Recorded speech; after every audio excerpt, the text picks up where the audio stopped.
14-15 বছর জামাতকে সর্বশেষ বেআইনি ঘোষণা করে জামাতে কি অগ্রযাত্রা ঠেকাইতে পেরেছে? পারি নাই।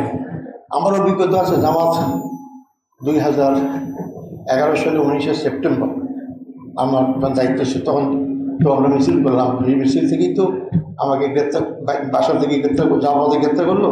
তারপরে ওইখান থেকে তো আমাদের অফিস বন্ধ, সবগুলো বাংলাদেশে হয়ে গেল। তা আমি দেখছি যে ওই সময় আমাদের যে জনশক্তি ছিল, আমাদের কর্মী সময় চালি, আপনি হিসাব করে দেখেন তার কয়েক গুণ বৃদ্ধি পেয়েছে। অত বছর করেছে না, অথচ কিন্তু এই 15 বছর আপনার প্রকাশ্যে কাজ করতে পারেননি।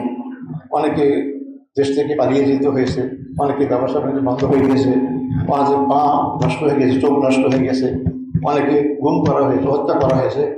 কিন্তু এই জুলুম অত্যাচার ইসলামিক আন্দোলনের জন্য একটা নিয়ামত।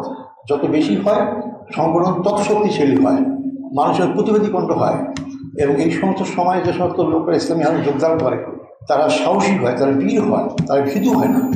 স্বাভাবিক অবস্থায় কিন্তু সুবিধা পাওয়ার জন্যই আসে, সুবিধা পাওয়ার পরেই কিন্তু আমার দুর্বল হয়ে যায়। এই জন্য ইসলামী আন্দোলন এই জুলুম নির্যাতন পরীক্ষা হবে, এটাকে আমরা সবসময় খেলে গেলে অনিবার্য, এটা হবেই।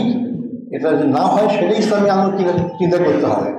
ইসলামী আন্দোলনের সাথে বাতিলের কোনো আপোষ হতে পারে না। আমি আমার পথে চলবো, কে কী বলে বলুক না কেন, আমাকে অনেক কিছু অনেক কথা বলবে, কিন্তু সেই কথার সাথে আমি আপোষ যদি করি তাহলে কিন্তু ইসলামী বিপদে পরিচালিত হবে।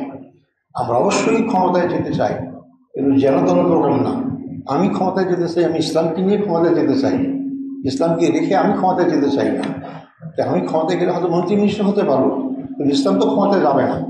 ইসলামকে সাথে নিয়েই ক্ষমতা দেওয়ার চেষ্টাকে বলতে হবে।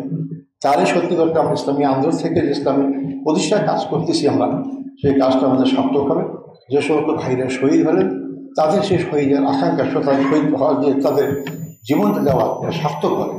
আমি তো আপনাদের অনুরোধ করবো, সেটা খেয়াল করবো। আর এই জন্য প্রয়োজন কি, ফালিয়ুকাতিল ফি সাবিলিল্লাহ আল্লাযীনা ইয়াশরুনাল হায়াতাদ দুনিয়া বিল আখিরাহ।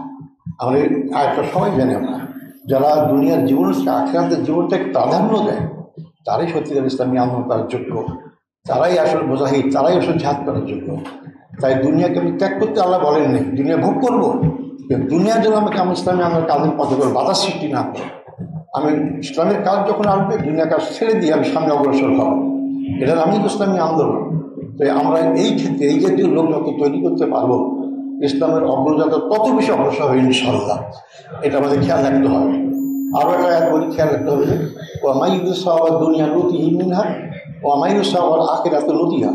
যে মানুষ দুনিয়ার কামাইয়ের জন্য কাজ করে, আল্লাহ বলেছেন আমি তাকে দুনিয়াতে কিছু দেই, কিন্তু যে আখিরাতের জন্য কাজ করে আমি তাকে আখিরাতে দিই। আপনি সিদ্ধান্ত নেন কোনটার জন্য কাজ করবেন। এই জন্য আল্লাহ আরেক জায়গায় বলেছেন কি এটাকে ব্যালেন্স করার জন্য, রব্বানা আতিনা ফিদ দুনিয়া হাসানাহ ওয়া ফিল আখিরাতি হাসানাহ ওয়া কিনা আযাবান নার। অর্থাৎ দুনিয়া এবং আখিরাত উভয় থেকে আমি কল্যাণ দান করো। তার অতএব শুধু দুনিয়ার পিছিয়ে খুঁজ ছুটবেন না, আবার আখিরাতের পিছু করে দুনিয়াকেও ত্যাগ করবেন না। এই দুইটাকে ব্যালেন্স করে আমাকে চলতে হবে, যাতে করে ইসলাম প্রতিষ্ঠার কাজটাকে আপনাদের অগ্রগণ্য হতে পারে। আমি সামনের সুযোগ দিলে আল্লাহ তৌফিক দান করলে আরও কথা বলবো, কিন্তু আমি আজকে কোনো গোছানোর কথা বলতে পারলাম না। আমি আমাদের শহীদ ভাইদের যারা আপনাদের কাছ থেকে চলে গেছেন, আল্লাহ তাদের শাহাদত কবুল করুন, তাদের সমস্ত নেক আমল কবুল করুন, জান্নাতুল উত্তম বাজার দান করুন, জান্নাতুল ফেরদৌস দান করুক।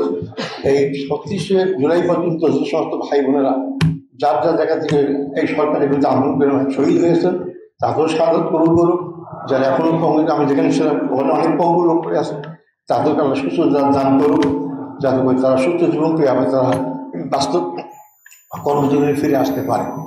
এবং আমাদের যে সমস্ত ভাইয়েরা পঙ্গু অবস্থা আছে, বিভিন্ন সমস্যা আছে, তাদের সমস্যাগুলো দূর করুক এবং আমরা সবাই মিলে আবার এই দেশটাকে ইসলামের জন্য বিজয়ের জন্য এগিয়ে নিতে পারি।